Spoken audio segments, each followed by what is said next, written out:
어버이 주일마다 어떤 말씀으로 우리가 도전을 받아야 할까?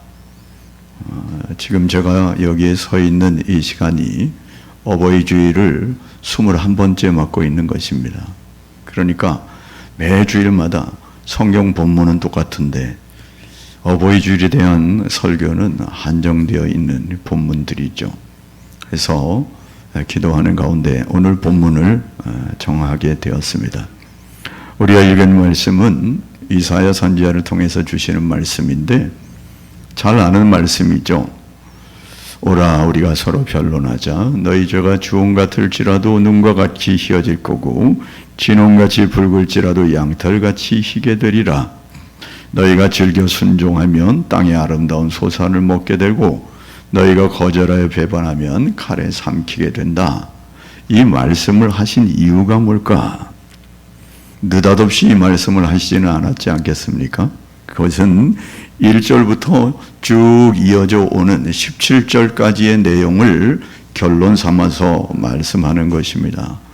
물론 1절은 이사야가 언제 활동했는가에 대한 말씀이지만 2절부터는 하나님이 이스라엘 백성들을 향해서 섭섭한 이야기들 그리고 가슴 아픈 이야기들을 쭉 전개하시다가 맨 마지막에 이 말씀을 하시는 거죠. 어버이날 많은 섬김들이 있었으리라고 생각됩니다. 어버이 은혜에 늘 감사하죠. 그런데 그 어버이를 주신 하나님을 우리가 놓치면 안 된다고 몇 번 말씀을 드린 기억이 있습니다. 어버이를 주시고 어버이의 마음도 하나님이 주신 거 아니겠습니까? 하나님의 마음이 곧 어버이의 마음으로 전가되어서 어버이들이 자기의 자녀들을 하나님의 마음으로 사랑하게 된 것이죠. 얼마 전 뉴스를 보니까 80 노모에게 60된 아들이 망치를 휘둘렀다고요. 어찌 그런 일이 있을 수 있을까? 물론 가정사는 제대로 알 수 없겠지만 그 할머니가 나 이제 너랑 더 이상 살 수 없으니 나가라 그렇게 말했다는 거예요. 그래 아들이 화가 나가지고 망치를 들고 어머니 80 노모를 위협하다가 차마 때리지는 않았던 것 같습니다. 그래가지고 그 어머니가 아끼던 화분을 망치로 10개나 깨트려 버렸어요. 그래가지고 그게 너무 폭력적이라 그래서 신고가 되어지고 그래가지고 법정에 서게 되었는데 그 어머니가 극구 아들을 용서해달라고 내가 문제 삼지 않겠다고 그렇게 자꾸 선처를 호소하게 되었어요. 그래서 법원에서 그냥 무죄로 그렇게 선고를 내렸더니 이 검찰 쪽에서 이건 도무지 죄질이 안 좋기 때문에 이럴 수는 없다고 또 항소를 했습니다.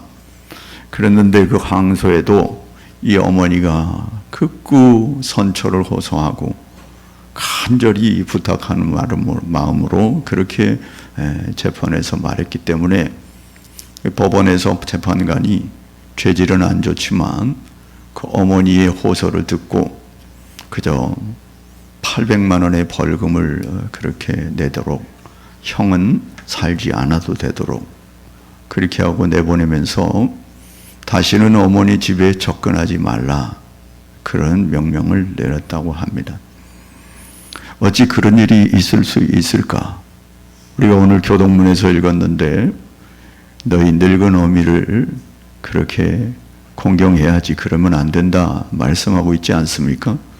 근데 세상사는 그렇지 않은 듯합니다. 물론 다 공경하고 부모님을 잘 섬기는 가운데 있지만 오늘 저번에 여러분이 이 말씀을 살피면서 하나님의 사랑을 이야기하고 있지만 하나님의 마음을 이야기하고 있지만 이 말씀을 어머니의 마음, 어버이의 마음으로 바꾸어서 늘 지금 돌아보면 이 말씀에 큰 은혜가 있으리라 그렇게 믿습니다.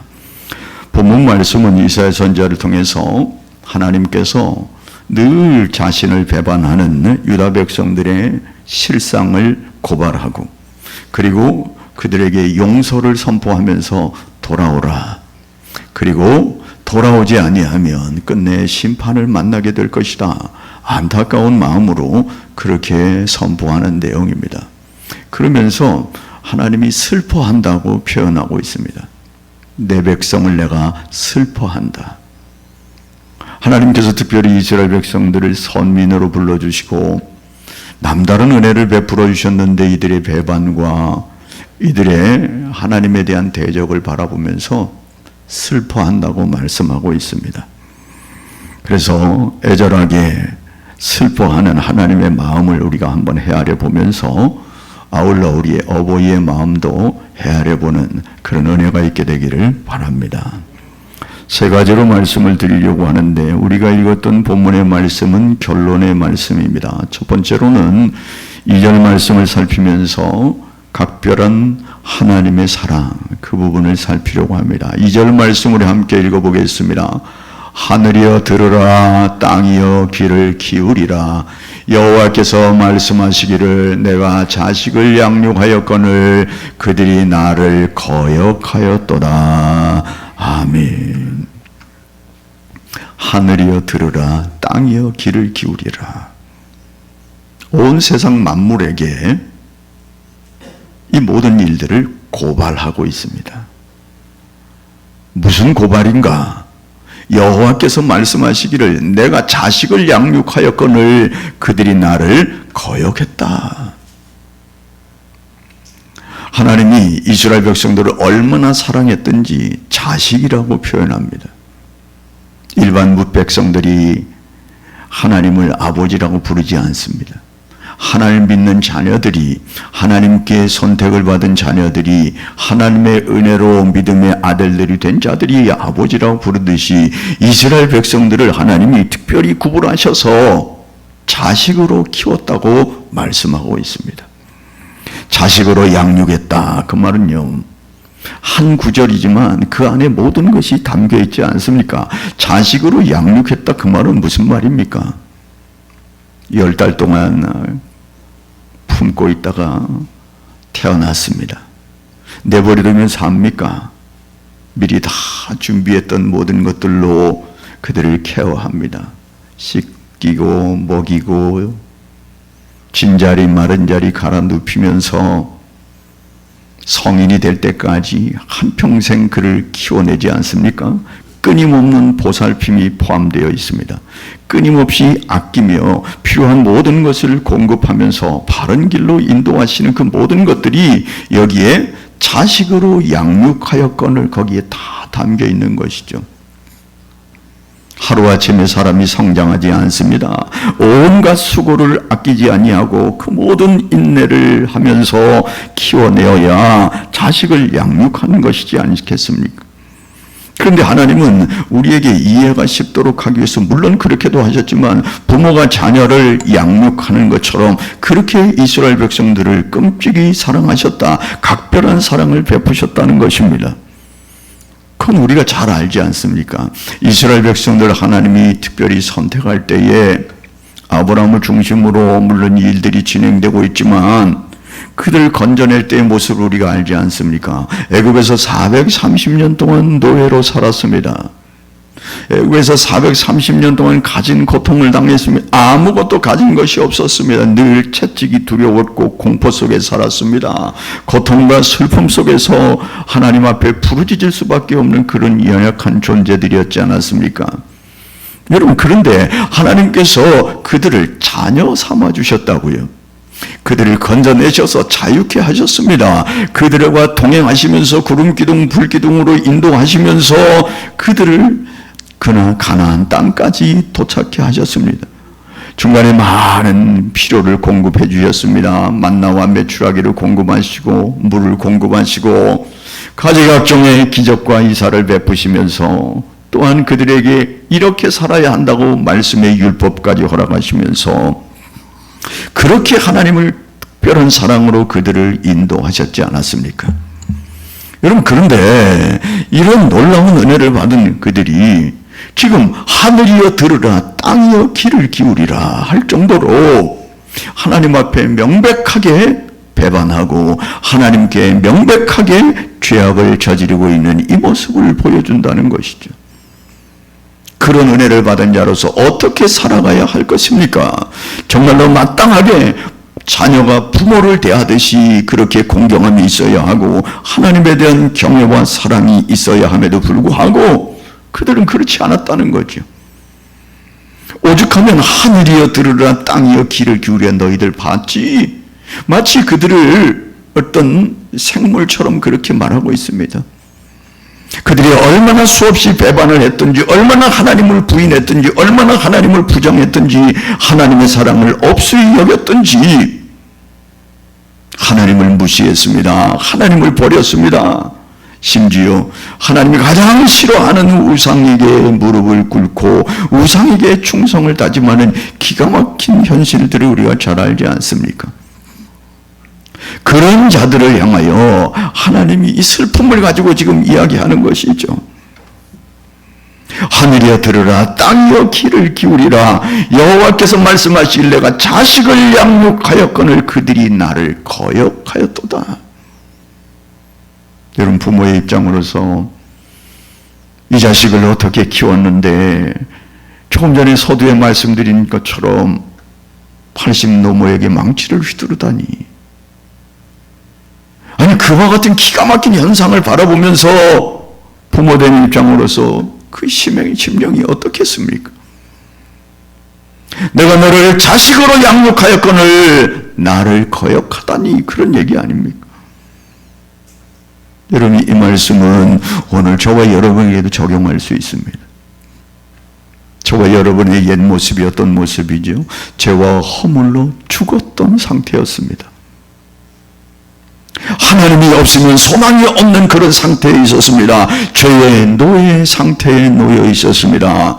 하나님의 전적인 은혜와 택하심이 아니었다면 우리는 도무지 헤어날 수 없는 그런 상황에 있었는, 그분이 아들 예수 그리스도를 십자가에 달고 우리를 구원해 주시지 않았습니까?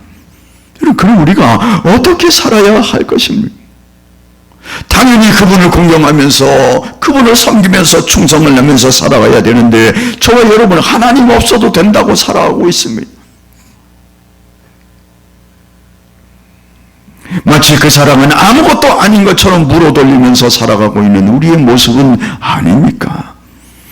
늘 하나님을 배신합니다. 하나님을 없이 여깁니다.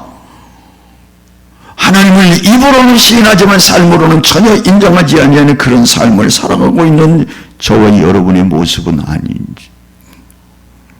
지금도 하나님은 끊임없는 사랑으로 우리를 감싸시고 인도해 주시는데 우리가 그 은혜를 망각하고 그 은혜를 거역한 삶을 지금 이스라엘을 통해서 보면서 저와 여러분의 모습을 보아야 한다는 거죠.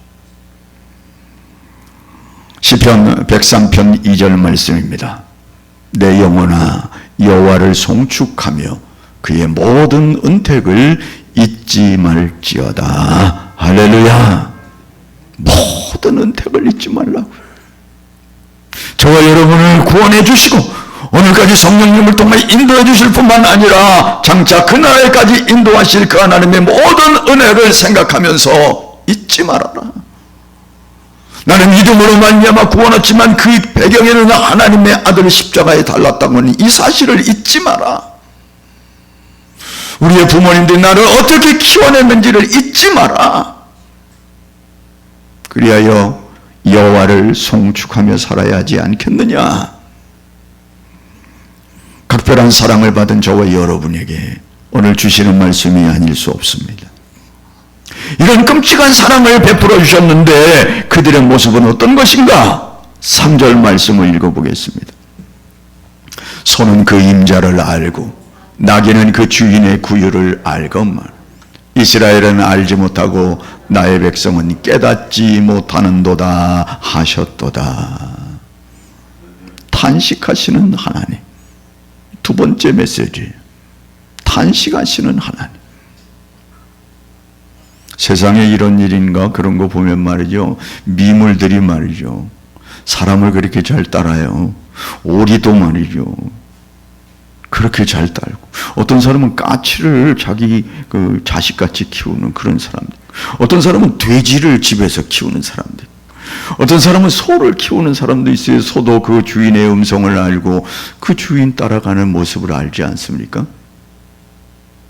이런 미물도 임자를 알고 주인을 알건만 이스라엘은 알지 못한다는 겁니다.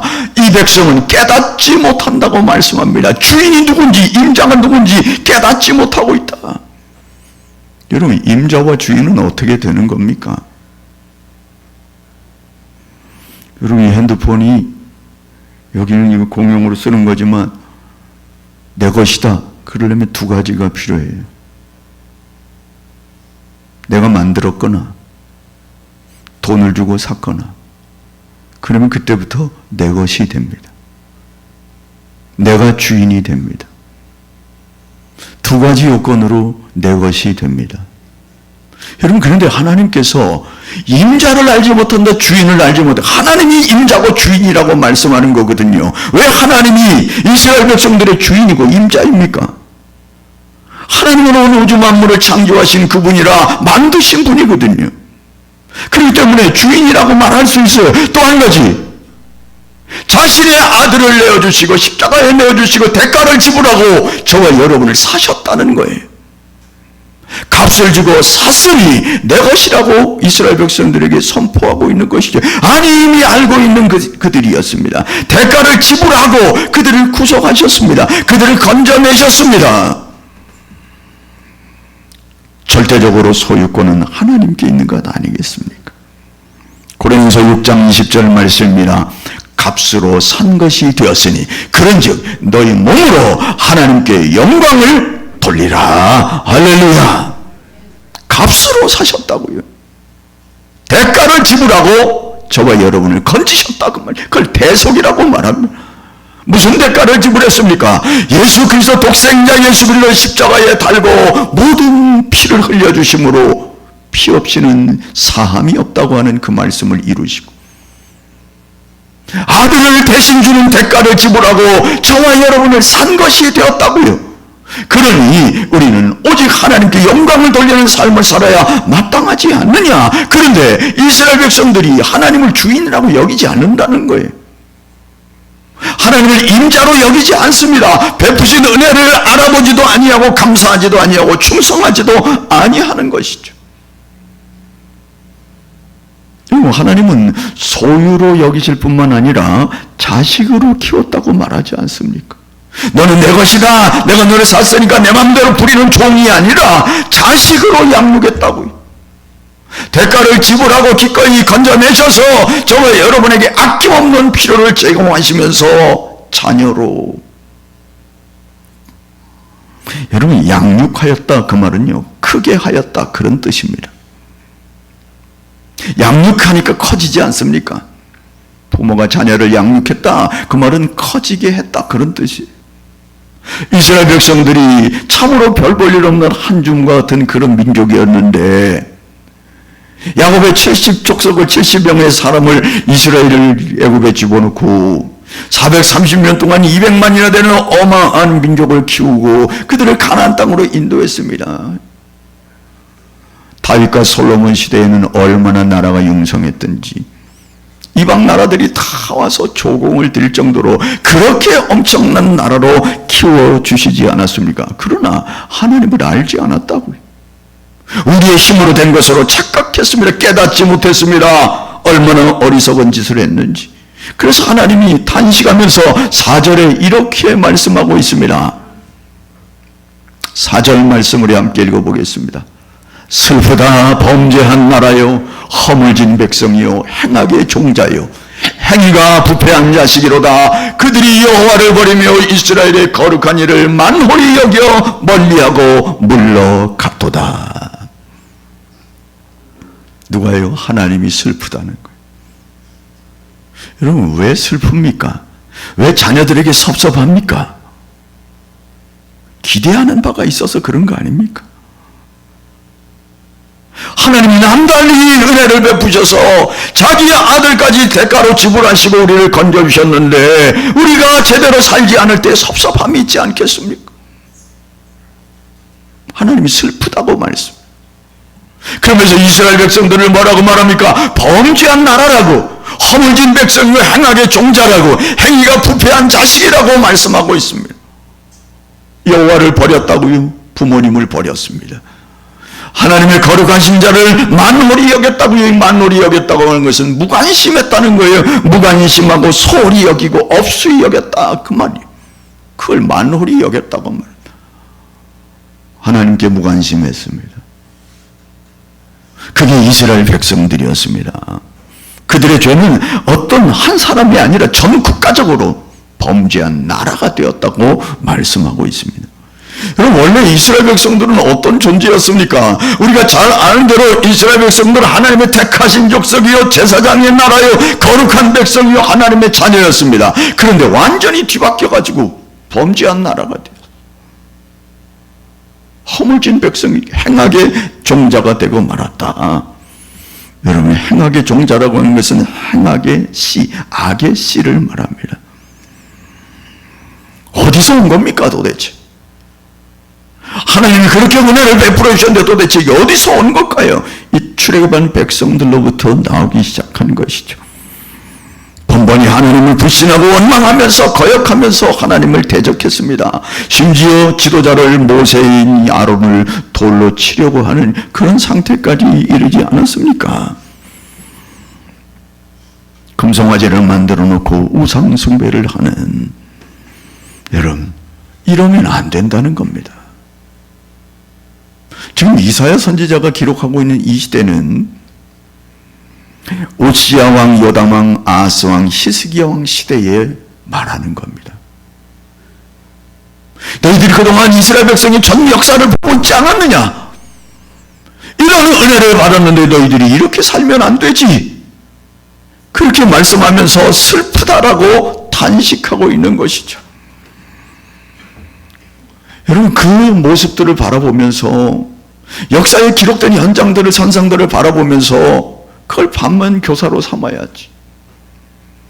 아, 우리 백성들이, 우리 조상들이 이렇게 살아서 이렇게 어려움을 겪었구나. 하나님의 은혜가 이랬었는데 이것을 잊어버리고 살았구나. 그러면 지금은 우리는 그런 악행 행실들을 다 벗어버리고 본래의 모습대로 거룩한 성민으로, 하나님의 백성으로 하나님의 주권을 인정하면서 그 이름에 합당한 삶을 살아야 하지 않겠나? 그런데 그러지 않았다는 거예요. 이스라엘이 뭡니까? 하나님과 겨루어 이기었다. 하나님이 야곱에게 주신 찬란한 이름 아닙니까? 그 이스라엘의 이름값을 못하고 있는 모습이죠. 여러분, 하나님께서 혹시 저와 여러분을 바라보면서 슬프다, 그러고 계시지는 않을까요? 저와 여러분의 어버이들이 저와 여러분을 바라보면서 기쁨과 흐뭇함과 보람이 아니라 슬프다, 그러고 계시지는 않는지.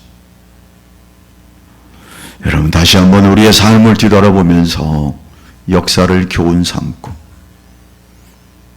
조상들의 행위를 반면 교사 삼아서 늘 겸손하고 하나님을 인정하면서 자신을 쳐서 복종시키며 하나님의 자녀의 이름값을 하며 사는 그런 우리가 되어야 되지 않겠습니까?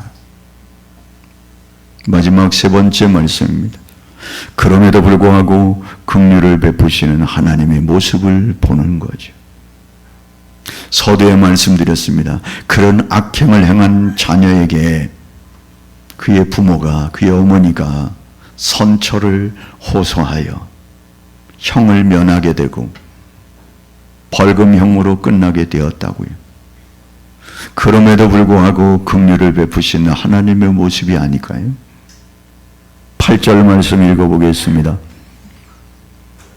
딸 시온은 포도원의 망대같이 참외밭의 원두막같이 에워싸인 성읍같이 겨우 남았도다. 하나님 앞에 그렇게 대적하고 하나님을 배반하고 하나님을 없이 여긴 결과가 뭔가? 딸 시온은 포도원의 망대같이 예루살렘만 남았다는 거예요. 참외밭 원두막같이 에워싸인 성읍같이 겨우 남았도다. 이제는 포도밭에 막 싹이 올라가가지고 막 가지들이 지금 막 펼쳐지고 있는데, 여러분 포도를 싹 거둔 겨울을 한번 생각해 보세요. 포도가 하나도 없습니다. 가지만 남았습니다. 그리고 포도원을 지키던 망대, 참외밭을 지키던 원두막만 남아있는, 썰렁하게 남아있는 그런 모습이 지금 이스라엘의 모습이라고 말해요. 겨우 남았도다. 9절 말씀도 봅니다. 만군의 여호와께서 우리를 위하여 생존자를 조금 남겨두지 아니하셨다면 우리가 소돔 같고 고모라 같았으리로다. 이스라엘 백성들의 모습이에요. 하나님께서 그럼에도 불구하고 긍휼히 여기셔서 생존자를 조금 남겨두셨다는 거예요. 만일 하나님의 이런 긍휼이 없었다면 우리는 소돔과 고모라 같았으리로다. 소돔과 고모라가 어떻게 망했는지 우리가 너무나 잘 알지 않습니까? 흔적도 없이 사라져버렸어요. 반면 소돔과 고모라처럼 이스라엘 백성들이 그렇게 음란한 백성이었다고 하는 것도 간접적으로 표현하는 거 아니겠습니까? 여러분, 이런 말 그대로 되었습니다. 우리가 알지 않습니까? 우리가 수요 저녁마다 지금 열왕기 하를 살피고 있는데, 이스라엘 백성들이 히스기야 왕 때, 지금 이 말씀이 히스기야 때라고 말씀드렸죠. 히스기야 왕 때 아스루 왕 사네립이 18만 5천을 이끌고 이스라엘을, 예루살렘을 포위했습니다. 꼼짝 못했습니다. 기가 막힌 상황이었습니다. 도무지 손 쓸 수 없는 그런 상황이었습니다. 그런데 하나님께서 하룻밤에 하나님의 사자를 통하여 아수르 대군 18만 5천을 싹 잠재우셨습니다. 여러분, 조금 남겨두시는 하나님의 은혜가 그들에게 작동된 것이죠. 다 망하고 예루살렘만 남았는데 하나님 그 예루살렘을 특별히 조금 남겨두신 것으로 그런 은혜를 베푸셨다는 거예요. 다 쓸어버려야 끝나는 그런 상황인데도 불구하고, 예레미야 29장 11절 말씀 하나님의 마음입니다. 읽어보겠습니다. 여호와의 말씀이니라. 너희를 향한 나의 생각을 내가 안 하니 평안이요 재앙이 아니라 너희에게 미래와 희망을 주는 것이니라. 아멘. 하나님의 마음이 우리 어버이의 마음, 어버이의 마음이 우리 하나님의 마음이에요. 하나님은 언제든 죄를 깨닫기만 하면 회복시켜 주시려고 기다리시는 하나님이라고 말씀하고 있습니다. 여러분, 그래서 우리가 읽은 말씀 본문으로 돌아가면 18절 말씀을 읽어보겠습니다. 여호와께서 말씀하시되 오라 우리가 서로 변론하자. 너희 죄가 주홍 같을지라도 눈과 같이 희어질 것이요 진홍같이 붉을지라도 양털같이 희게 되리라. 할렐루야.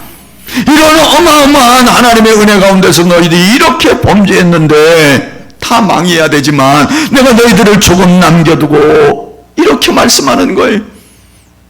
오라 우리가 서로 변론하자. 이 변론하자 그 말은 바로 잡자 그런 뜻입니다.